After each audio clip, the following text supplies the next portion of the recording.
Hey, it's Leslie, and for this month's personal update, I'm going to talk about the negative memories I have of being, the fat girl. In all honesty, I didn't have it as bad as some people, and I know this for sure. And I think the reason is because I didn't really start to gain weight until high school.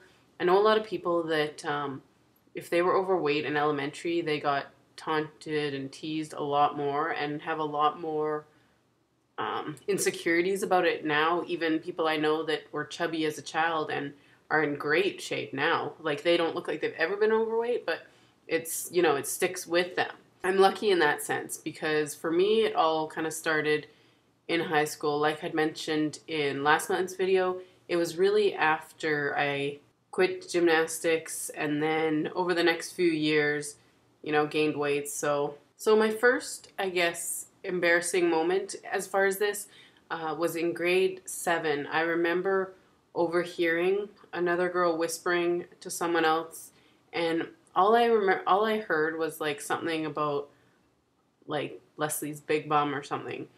I didn't hear the whole thing, but that's the words that kind of popped out to me. So that, obviously that's something that's embarrassing, especially in high school when everyone's, I think that's when you really start to be more conscious too of how you look. And another thing in high school, a guy once said to me about my big arms, and I mean, they were a lot smaller than they are now. And I mean, my arms never really bothered me until that point. So that's something that definitely did affect me. Fortunately, though, I never had people like attacking me or saying anything to me like that were, I mean, even though he said, wow, your arms are big, he didn't say it he wasn't trying to attack me. He was just kind of pointing it out, and it wasn't as nasty as it could have been. I mean, it wasn't a compliment, but it wasn't like a repeated thing. It wasn't like this guy who was just making fun of me every day. So I was lucky in that. And the other thing, the whisper, it never turned into anything else. So it's not like I had people, after me all the time. And again, I wasn't that overweight in high school, so it wasn't that big of a deal. But when I was at my biggest, that's when I started to notice that I didn't physically fit into seats. And that's different things from when I would go to local sporting events in my city. I found like my butt, like I had to pretty much squeeze into the seats. And also there's plastic lawn chairs. They're very shaped and they don't, they're the hard plastic so they don't stretch. I found at my biggest, those were really tight and uncomfortable. And also airplanes. And the last time I was on the airplane, I wasn't even at my biggest. I was probably about 210. And I remember trying to put the arm down, and because my thighs, I mean, with everyone, when they sit, their thighs spread out more.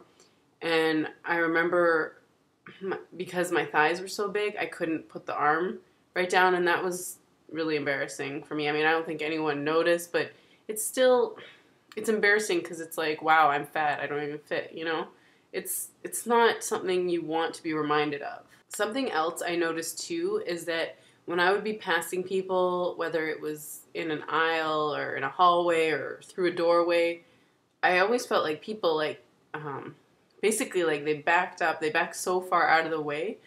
And I remember always thinking like, I'm not that big, like making it like I felt like they were like, whoa, move out of the way. And I always felt like, no, I don't need that much room. But I think that was me kind of being in denial too.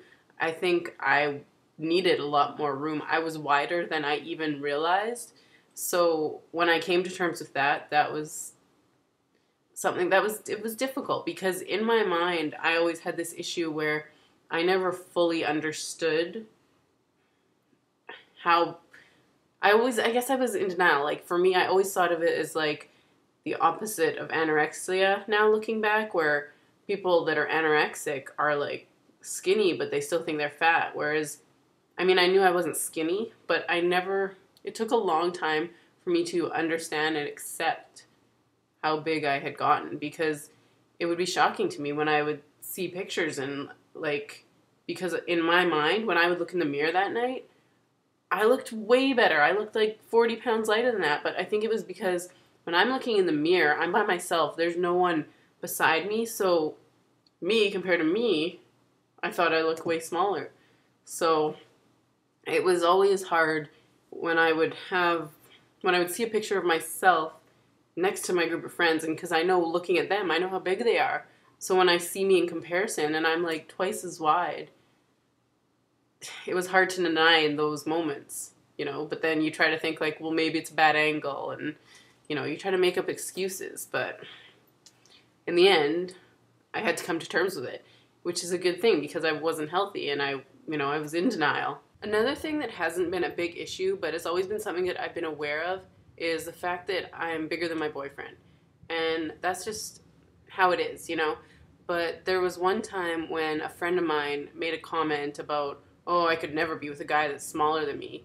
And that was hard. That did hurt me because I was standing right there and it's pretty clear that my boyfriend is smaller than me.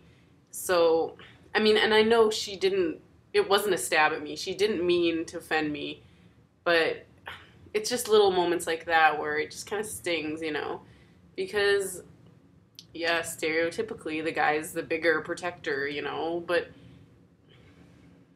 I don't know. It was just an awkward moment for me. And I'm not someone who is confrontational and thinks of things in that moment. Like, in hindsight, I would have said, well, sometimes the heart sees what the eyes don't, because, yeah, typically I would probably, go for a guy that maybe is a little more, cuddly or stocky, or I don't know. But the fact is, you don't always choose who you're going to fall in love with. And I don't know, it was an awkward thing for me. And it's something that I am aware of, but at the same time, I've come to accept, because the fact is, he's just a naturally slim guy. He's 130 pounds.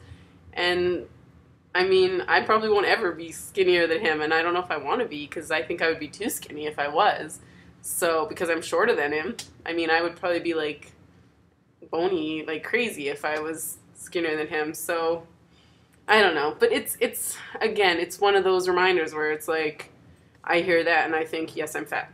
All these little things, it reminds you, yes, I'm fat, yes, I'm fat. But I have to say, the all-time worst ever moment for me in regards to being overweight was when I was mistaken for being pregnant. Now, this isn't a new issue. You all know you should never say anything. And the thing I didn't get is I've always been rather proportionate. Clearly my arms are big too, my butt is big, everything, was big. And it made it even better, the fact that I don't know if she asked or commented or something, but it was to my boyfriend, which is just, what every guy wants to hear. So, and I'm told, she was a mutual friend. Apparently she's super nice, but it was hard.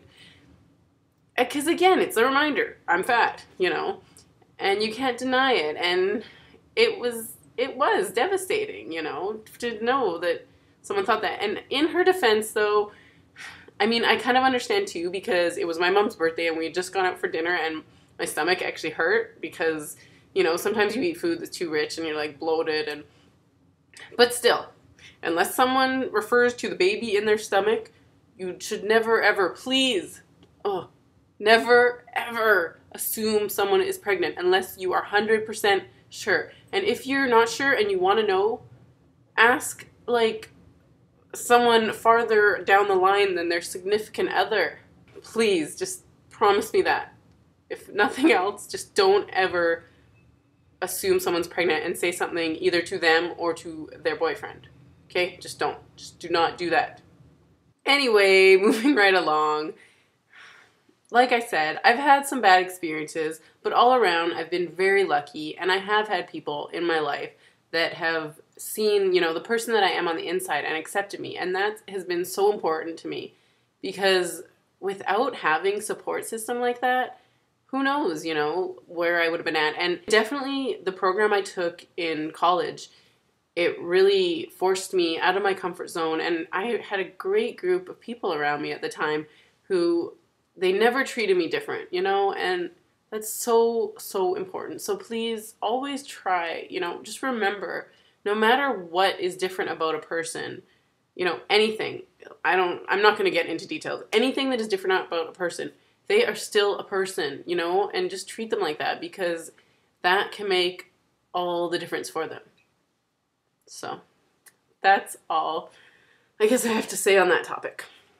I did not find any health-related articles that I liked this week. I don't know. There wasn't much going on, apparently, in the health, news. But for my lovely lyrics, I have a song that I love. And it's Beautiful You Are by Deborah Cox.